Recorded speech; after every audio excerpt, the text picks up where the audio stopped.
Hello, and welcome to CineBuffs, the podcast where film lovers unite. Whether you're a seasoned cinephile or just dipping your toes into the world of movies and TV shows, this is your go-to spot for in-depth discussion, behind-the-scenes insights, and everything in between. I'm Maddie, your guide on this cinematic journey, where we'll explore the art, the craft, and the cultures of storytelling on screen. So grab your popcorn, sit back, and let's dive into the magic of the movies.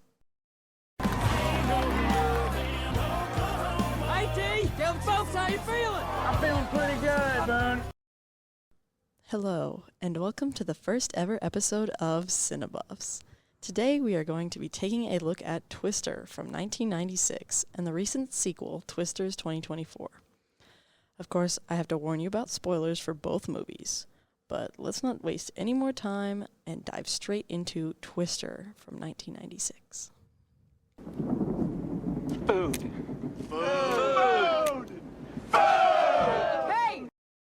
Quickly, I just want to say that I grew up on this movie. I loved it. It frightened me, but I absolutely adored it. I was addicted to storms as a kid, and I still am. But anyways, let's start off with the story and characters. Twister follows a group of storm chasers led by Dr. Jo Harding and her soon-to-be ex-husband Bill Harding as they attempt to deploy a revolutionary weather data gathering device, fittingly called Dorothy, into a tornado. Jo is driven by a traumatic childhood experience with an F5 tornado, and Bill is helping one last time while also trying to finalize their divorce so he can marry his fiancée, Dr. Melissa Reeves. This film covers themes of obsession with storms, emotional trauma, divorce, found family, and of course love. Now the plot of this movie is so simple, but I think it really does get the job done in a nice way. It's not your typical love story because it's about divorce, and I think that's one of the things that really adds to the film. Now in the story at the end, I think that they placed the kiss between Jo and Bill so perfectly. They filmed it in the perfect scene, and even with the interruption, that even made it better because they didn't care about what the rest of them thought. It really rounded out the end of the movie. Now, one big question I have about the plot of this story is who is the main character? Like, obviously, Jo and Bill are the main characters, but who is supposed to be the number one? Because most films and TV shows have one particular main character, and I cannot figure out if it's supposed to be Bill or Jo. Jo has the sad backstory, the reason for chasing, the emotional trauma and that drives the film and its plot. But then Bill I believe he has more screen time and focus in the present. He has the main character cliche of like coming back and having this special talent of predicting storms and like just reading them by looking at the sky. But Bill has no backstory, while Jo is portrayed as less important than Bill, like it is now in the movie. And yeah, you could say it's both, but I don't know. It still seems so off balance somehow. Like, even when I was a kid, I picked up on that, because it's like, Bill seems like, oh, he's the main character, but Jo is the reason for the story, so I don't know. Moving on, we have casting and acting. Iconic casting and fantastic acting in this film. Starting with the extreme himself, Bill Paxton. See, there was another Bill, an evil Bill, and I killed him. Can you imagine Tom Hanks as Bill Harding? Because I can't. Fun fact, Tom Hanks was actually cast as Bill Harding and got as far as fitting for wardrobe for the film. He felt the role didn't fit his career, and he dropped out to direct his first movie. And he actually recommended Bill Paxton for the role. Thank you, Tom. There's a big list of other actors that were also considered, including, but not limited to, Kevin Costner, John Travolta, Nicolas Cage, Pierce Brosnan, Brendan Fraser, Tom Cruise, and Harrison Ford. And a lot more. Anyways, I think Bill Paxton fit the role perfectly. I also think Helen Hunt was perfect for her role. Can I drive? No! Then would you? Did you know that Laura Dern was offered the part of Joe but turned it down? And then Steven Spielberg had to convince Helen Hunt to do it. I think she did really well with some not-so-great lines she was given. If I think about it, reading, like if I were to read her lines on a paper, they would sound really cringe, some of them. But I never thought that when I watched her in the film. I think Helen Hunt and Bill Paxton really had that perfect grounded feel and fit the Midwestern look. There's something about their energy that feels like they would live in Oklahoma or Kansas or near me. I feel like I would see them out on the street. Moving on, we have Jamie Gertz, who plays Melissa. I gotta go, Julia. We got cows. And I think she's actually quite a lovable character. Even though I think we're supposed to be rooting for Joe and Bill to be together in the film, she has this certain je ne sais quoi about her that I can't hate her. She's so sweet, and she's like, oh, I know that you two are supposed to be together at the end, or when she leaves. So, and you can't forget that she has some pretty great lines too. There's also Carrie Elwes, who plays Jonas. Because the days of sniffing the dirt are over. And I didn't even realize this until recently, but he also plays the guy in Princess Bride. Like, look at his face. It's clearly the same guy. I just never realized it. I also recently found out that he voices Garrett in Quest for Camelot, and I love that movie. Anyways, he does a great job at acting like a jerk and a bonehead. Obviously, I have to cover Philip Seymour Hoffman, who is absolutely amazing. It's the wonder of nature, baby! Probably the best character in the whole movie. He is very quotable, a lot of just beautifully delivered and acted lines and scenes by him, even the emotional scenes, like when he's holding the umbrella for Melissa. Perfect. He is one of my favorite parts about this entire movie. There are plenty of other actors that played minor but important parts with a lot of great lines that I just don't have the time to cover. Trust me, rabbit is good, rabbit is wise. But I think the supporting cast really does enhance this film so much. None of them are just there.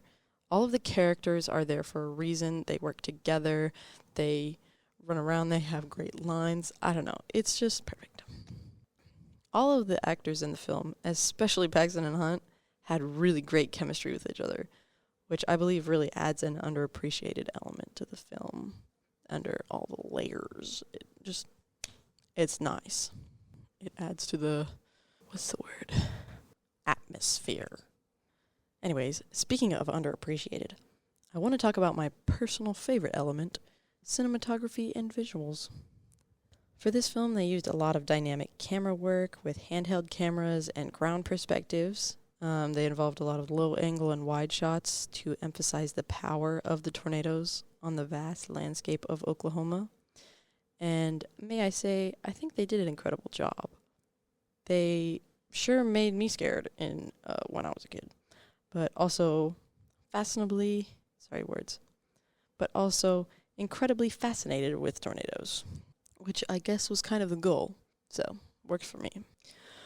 Also, they had some great drone shots of the settings and the driving scenes. Oh, the driving scenes, perfect. I love the driving scenes. And speaking of those scenes, what I think they might have done best was movement through space. Like characters running and cars driving that helped increase the urgency and action and intensity, but also the adventurism, if that's a word. One of my favorite scenes, or rather just shots in the movie, comes right after the hail scene when Bill's like, oh, I'm right here, I'm right in front of you. It's a drone shot of the whole convoy of their vehicles driving, and there's a sunset in the background. And it's beautiful, and the music playing in the background. It's perfect. You should go check that one out. Now, most of this movie was shot on location in Oklahoma, but they ended up filming a lot of it on bright, sunny days, so they had to use visual effects to change the sky and lighting for many of the scenes. They mixed practical effects and lighting with visual effects and CGI, And going along with that, this movie was monumental for the development of visual effects and CGI. Literally revolutionary for its time.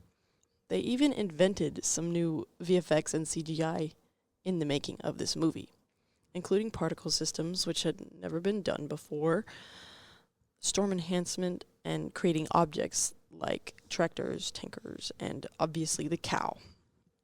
Now, if you've ever seen the trailer, the teaser or whatever, there's a clip of a giant tractor tire coming out of a tornado and like bouncing on the ground and then hitting like your windshield. And it's like hard and it's like scary. Well, that was actually a test, whatever, that they did for the visual effects and CGI, and they liked it so much that they used it in the teaser. And people were actually upset that it wasn't in the film. And random fun fact, Twister was the first movie to ever be released on DVD. Now, to switch up the pace a little, I want to talk about the soundtrack and score. The soundtrack had some great songs and artists that includes Van Halen, Alison Krauss, Soul Asylum, Rusted Root, Shania Twain, Stevie Nicks, and more.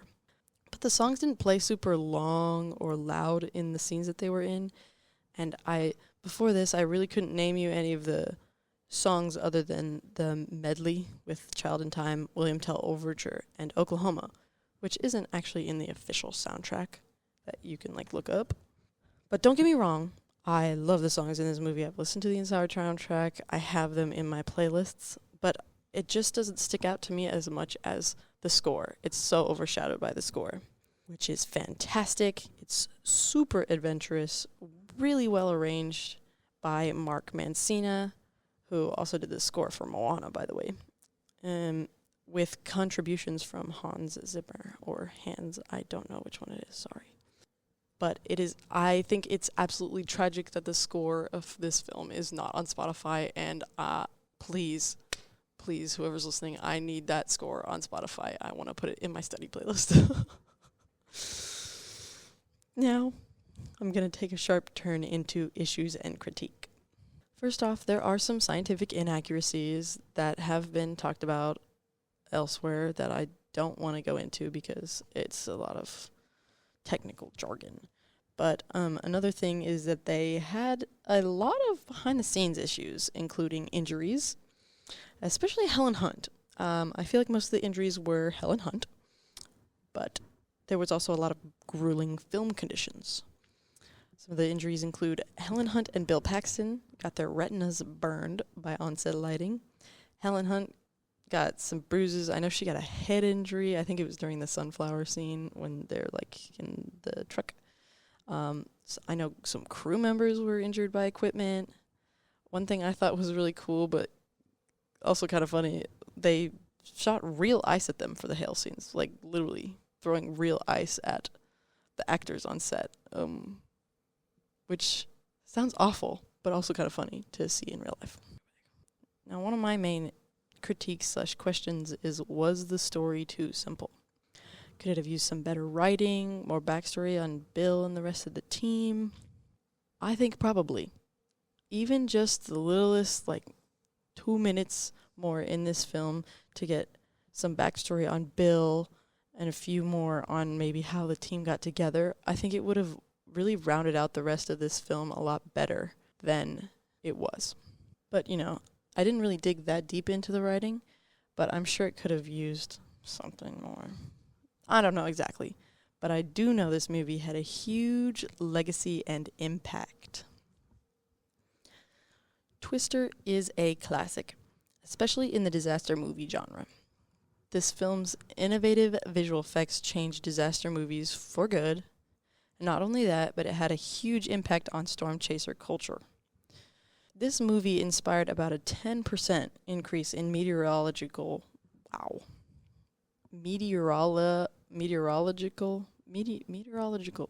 I can't speak, I don't know, meteorological majors in the late 90s, which is a lot, actually. After Bill Paxton passed in 2017, rest in peace to him and Philip Seymour Hoffman, more than 200 storm chasers used their radar and GPS tracking, and they spelled out Bill Paxton's initials across Oklahoma and Kansas to honor him.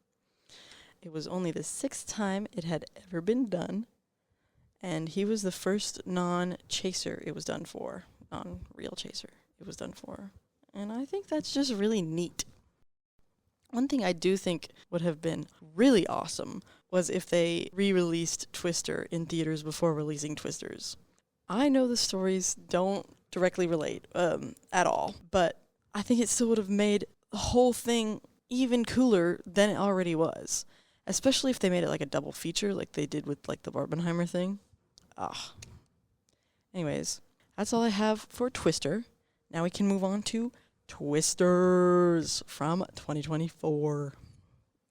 And if you feel it, I said if you feel it, stay safe. I've heard people saying that it's a lame knockoff and not to go see it, and I completely disagree. I mean, I did see it in theaters twice, and I'm not against rewatching it more in the future. So that may make me a little biased. But also, I just want to say that the length of this movie, and Twister as well, because they're almost the same length, Twister's is just slightly longer, is pretty good. It's not too long, it's not too short, it gives a perfect amount of time for the story to round out, and you come out of the theater just feeling good. This film also has a unique story that calls back to the original without being too similar. Speaking of the story, let's start off with that. Story and characters. Twisters is a standalone sequel set decades after the events of Twister. The story centers around Kate Carter, who returns to Oklahoma 5 years after losing her friends and almost her life in an EF5 tornado. Her friend Javi convinces her to come back and help him and his team, Stormpar, to get a 3D scan of a tornado using new technology. This is in order to help predict more storms more often, especially with the recent outbreak, as they talk about in the film. Along the way, Kate encounters Tyler Owens and his storm-chasing team, who are YouTubers documenting their wild tornado adventures. Eventually, Kate, Tyler, and his team set out to tame a tornado, or basically stop one, which is what Kate's original team was trying to do 5 years ago. This movie has lots of the same themes as Twister, but also includes grief, redemption, healing, human versus nature, risk and recklessness. And now that I think about it, the films basically have the same themes, but they're like portrayed in different ways, so it just feels different. The plot is obviously not the same as the first. I think it's very creative, but still plays into the storyline of the original. One thing I will say is that I was completely shocked at the beginning of this movie.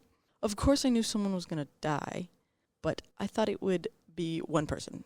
My guess was the boyfriend. I literally said that to my cousin who I was sitting next to. But I was completely shocked when all of them died. It all happened so quick. I didn't even know the first guy. He just disappeared. And then she was gone. And I didn't even know what happened to Jeb. He flew away. I was like, oh, how did that happen? And they were all gone. I was like, shocked. Moving on. Jumping ahead. What in the heck was Javi thinking putting Kate right in the path of a tornado on her first outing? She was like, oh, maybe I'll watch on this one. He's like, no, I'm going to put you straight in front of a tornado that's coming towards us. And he's annoyed when she freaks out. It's like, dude. Also, there was no need to put someone in front of the tornado. You know how they have three, one on each side? They could have put two on the front, one on the back, so that the tornado would go in between the front two, rather than putting the person in front, right in front of the path of the tornado. Come on, where's the logic? I know, it's Hollywood, it's drama, but it's still just like, what? Now, the love story in this movie is also pretty good. I like how it's subtle. There's never anything that's like, oh my god, I'm in love with her, and nobody's talking to each other about it. They just have these looks, but you can see them slowly getting more comfortable around each other, especially the scene where they're like, oh, she's gorgeous, and it's just, it's so good. You can feel it. It's a felt thing. It's not like, oh, they're clearly in love with each other, blah, blah, blah, blah. That's how they tell us. No, you can feel it. You don't need to exclusively tell us in the film, and they did it perfectly. I think Tyler definitely fell first. The first time he freaking saw her, he was in love with her. He followed her out there, and he was like, who's this lady? But, yeah, never mind. I was going to say she fell harder, but I think he fell first and harder. He's just a lover boy. The revolution of this film, I think it's much better than in Twister, especially in terms of, like, Kate versus Joe. It kind of doesn't make sense when I try to explain it, but it's just like Kate's final resolution of actually stopping a tornado and saving pretty much everyone that she's just made, that she has left other than like her mom, is fantastic. And she stops a tornado and it's like, boom, she's, it's just good. And then they have that ending scene where obviously they could set up another film, a sequel to the sequel to the standalone sequel. And I think it just rounds out a lot more than Twister. Because in Twister, it's like, oh, you've never seen it hit that house and this house and come for yours. And there's nothing really that covers that. It's just kind of like out of place. But in this, it's perfect. Especially since the beginning of the movie is not just when she was a kid. It's her, she feels that it's her fault that they died. And then she completes what they were originally out to do. Anyways, on that subject of Kate versus Joe, there's the casting and acting. Obviously, I have to start with the man himself, Glenn Powell. You don't face your fears, you ride them. He has a standout performance, hands down. He fits the cowboy role really well. He's actually from Texas, so that makes it even better. He's a huge selling point for this film. He's just so charismatic. He warms up like all the scenes he's in. And I'm just kicking my feet. That man is so pretty. Anyways, Daisy Edward Jones. Well, you can always trust a guy who puts his face on a t-shirt. One thing I want to say is her emotion was fantastic. Some people were like judging her, and I don't know what they were judging her for, because I think she's portrayed her emotions so subtly, but a lot of times in real life that's how it is. In other films, I'll often see that people are overacting, and it honestly makes me cringe a lot. In this film, not just with Daisy Edward Jones, with everyone, there's no over the top emotions, except for when it's called for and it makes sense, and then it's not cringe. I really need to stop rambling. Anyways, one thing I do want to say is her accent. Sometimes it sounded southern, but then sometimes it sounded more just like regular Midwestern, like Kansas. And that's really the only critique I had about that, because it was just kind of like, why is there a twang in there sometimes? And it's not like I'll have things in my twang in my the way I talk sometimes, but it's in certain situations. Hers was just random words in random sentences, you know? That's my only thing. I loved her in this film, and I can understand because she's British, so I'm going to let it slide. Then we have Anthony Ramos. I think I killed some chickens. I heard some hate about him in this film, and I didn't even know people were hating until I looked it up, and I was like, no, I thought he did great. I love him. He did pretty good considering he really wasn't given all the best writing, backstory, screen time, and if he was given a little bit more, I'm sure people wouldn't be hating so much, but it's just, I think he made off well with what he was given, and some of the awkward things about him is not his acting, but just the character and the writing that just seems off. Of course, I have to mention Brandon Perea. I probably should have looked up the pronunciations. Oopsies. Anyways, he played Boone. We got twins! Twins! He isn't a replacement for Philip Seymour Hoffman. Some people are saying that, and I can see why. But he's not a replacement because you can't replace Philip Seymour Hoffman. He's the Dusty, you know.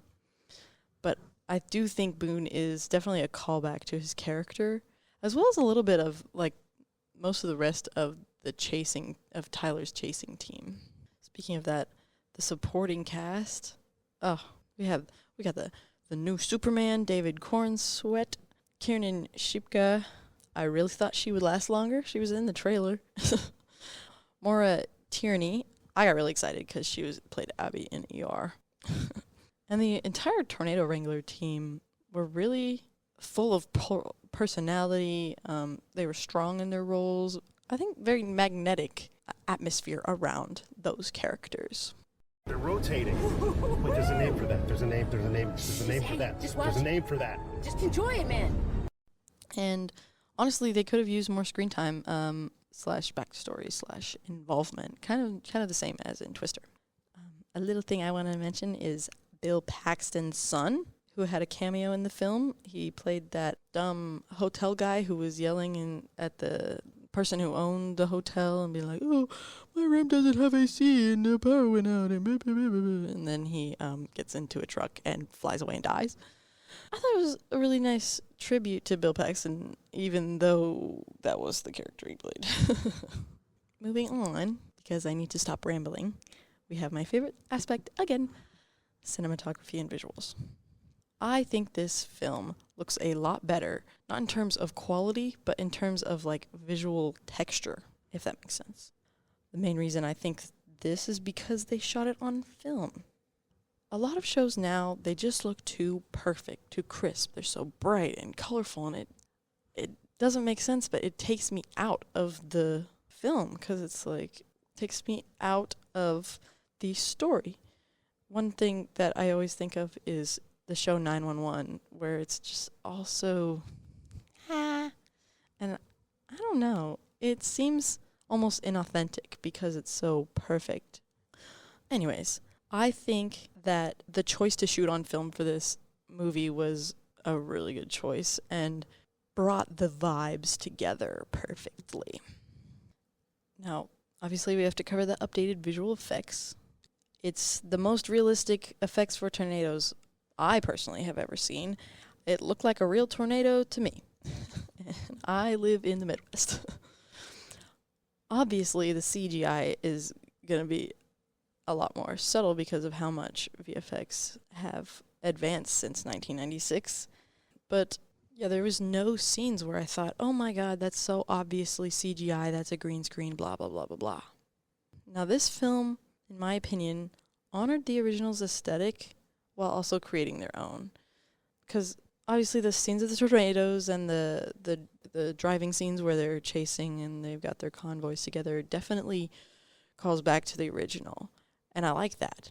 But then there was also shots like at the very beginning with the grass blowing and there's like this spooky music at the beginning, or the slow-mo scene when the tornado's coming and the girl drops her softball bat. I don't know, that is a much more spooky element than in the first movie, in my opinion. Now following that, my second favorite aspect, soundtrack and score. The score in this film didn't stick out to me other than like the very beginning, like I just mentioned with the title card, and that's because it was overshadowed by the soundtrack, which is the opposite of Twister. Obviously, this score is still great, and it's actually quite unique, but it didn't leave quite the impact that the original Twister soundtrack did. Now, the soundtrack of this film, on the other hand, absolutely stacked lineup of artists and some incredible songs. Some of the artists include Luke Combs, Miranda Lambert, Lainey Wilson, Jelly Roll, Thomas Rhett, Tyler Childers, Benson Boone, Shania Twain, who was also in the original as well.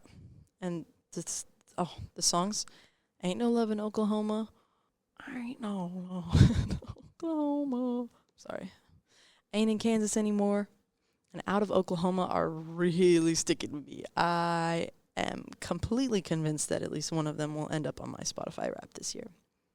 And I'm even considering one of the Ain't songs to be my walk-up song this year. So, yeah. Now, contrasting to that, and those amazing facts right there, I want to talk about issues and critiques. Obviously, the first thing I have to cover is the love triangle. I feel that there was a lack of chemistry. Not gonna lie. At first, I was kind of confused about it. I didn't know exactly if it was supposed to be a love triangle, which it was. But I don't know, something about Javi, it didn't like hit. Like, there's the line where he comes up after the rodeo, he's like, "Oh, you were with Owens?" That line stuck out to me. I was like, "Oh, that's strange. Why would he say that like that?" I don't know. It just seemed so out of place because she just almost died and you're worried about who she was with. He could have saved her, I know some people really didn't even notice that didn't even notice that it was supposed to be a love triangle at all. But there was like the thing where he tried to ask her out, and obviously the part where he lets go of that when he says, "Oh, there's at one point where I would have done anything for you," or something like that. See, that's supposed to be oh yes, now we don't have to feel bad for Javi, and Kate and Tyler can be together, but it just didn't fit in the first place, so then the release didn't release, Anyways, speaking of Javi, I feel like they kind of glazed over how Javi felt about his friends dying.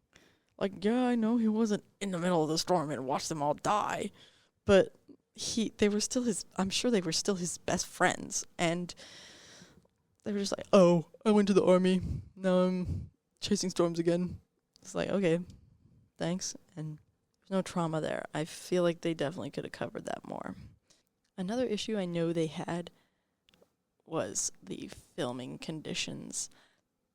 This movie, just like the original, was filmed on location in Oklahoma, but this time, instead of it being all sunny and them having problems with that, they were having so many problems with storms. They had to shut down so many times, and the set that they had for the El Reno tornado at the end was literally destroyed when they had a tornado drop down on top of them.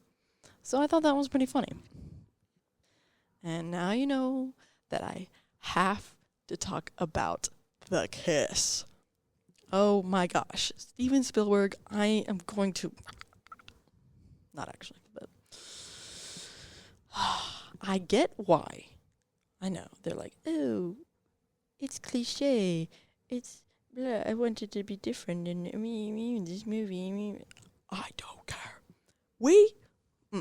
We want cliche, unrealistic love. Don't you get that? That's why we watch movies. That's why I watch Harry Potter. You think I'm going to get a freaking letter for Hogwarts? No, because I would have graduated by now anyways.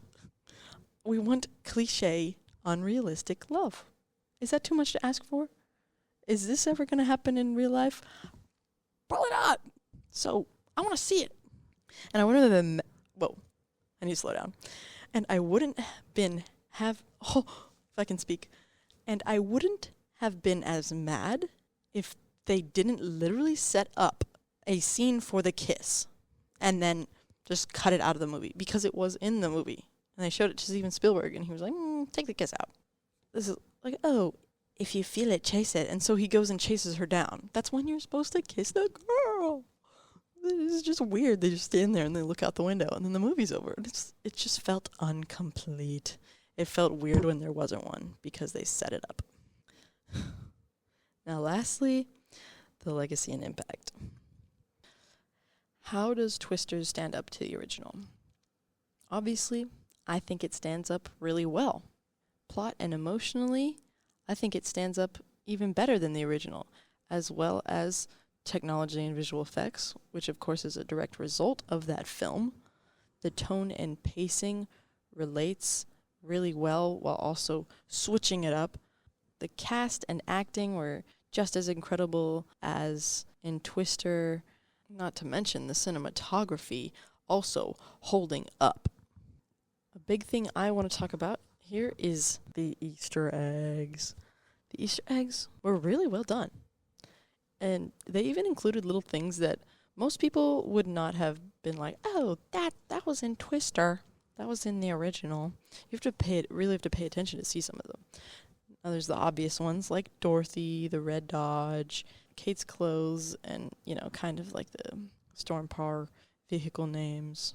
There were a few lines like the "I'm not back," and "I'll give you 1 day," which is what Bill said, or "I'll give you 1 week," which is what Kate said. There's the scene where Bill drops the dirt, and the scene in Twisters where Kate, like, blows a dandelion or something. There's the naked story of Kate that I told by her mother, which was similar to the one told by Dusty in Twister. Bill saving Meg's dog, and Tyler saving some other dog, some random dog. Obviously, there's the scene that everyone remembers with the cow. I think that the scene where Javi backs up into a chicken coop and the chicken lands on the hood, that scared me absolutely in the theaters, by the way. That calls back to the cow scene. There's the night scene in Twister where The Shining is playing in the movie theater. And in Twisters, at the end, when the movie theater starts getting blown away, Frankenstein is playing. And there's obviously we got sisters versus twins. We got twins. That was a good one. And the sunflower field. And there's two little ones that I didn't notice. I found out when I looked up, which is the Muskogee State College. Kate's team went and studied there. And its logo was actually on a shirt in Twister and on the side of Dorothy in Twister. And then lastly, there's this shirt that Kate is wearing. It's like a baseball shirt or something that some random kid in Twister is wearing, apparently. I thought that was kind of neat, actually. Anyways, this film brought back that feeling I had as a kid when I wanted to be a storm chaser. You're going to ask my mom. She'll tell you that one of the things I wanted to be when I grew up was to be a storm chaser. Maybe if I work real hard, I could be a tornado wrangler, too. And I really wonder what effect this movie will have on future disaster films, and if it'll have an effect on meteorological professions like the original did. I want to finish this episode off with Twister versus Twisters, comparing them. Twisters had a more complex and complete story than Twister. They both had amazing casting and acting, cinematography and visuals. Now with the soundtrack and score, Twister is more rockish and Twisters is more countryish. And I heard someone complain about how they liked the rock vibe of the first movie more. And I see that, but also this movie was creating its own vibe, and I think they did it perfectly. I know Twisters was a lot more accurate science-wise, and I can't really comment on the legacy and impact because we don't really know the full legacy of Twisters yet. Anyways, there's the big question of which film is better. And personally, I really think it depends. If we're talking strictly from a filmmaking standpoint, considering things like the story, characters, special effects, writing, then I fully believe Twisters wins. But it's more than just how well the movie was made, at least for me. You have to consider the role of nostalgia, the different times the movies were made, and the different audiences they were made for, and their overall impact. Basically, you could say it's nostalgia versus modern filmmaking. And there's also the role of context, which is 90s versus 2020s, and how each film speaks to its audience. There's another question of which do I like more? And honestly, I don't know if I can choose. Because I grew up on one, and it's nostalgic, and I was here for this hype of the other. I saw it in theaters. And they're just so different, I don't know if I can decide. Either way, I truly believe that both of these films are fantastic and will stay in my film rotation for a long time, if not until I die. They are both probably very high in my list of favorite films of all time and will be pretty hard to beat in that list. Maybe if you feel it, you should chase it. Well, I believe that is all I have for you on this first episode of CineBuffs. Next episode, I might have a little something different lined up for you. So I hope you enjoyed. Thanks for listening. Stay safe. Love you, and bye. Is there an F5? What would that be like? The finger of God. And that's a wrap for this episode of CineBuffs. Thanks for joining us on this journey through the world of film and television. Until next time, keep watching, keep loving, and keep celebrating the magic of the movies. See you in the next reel.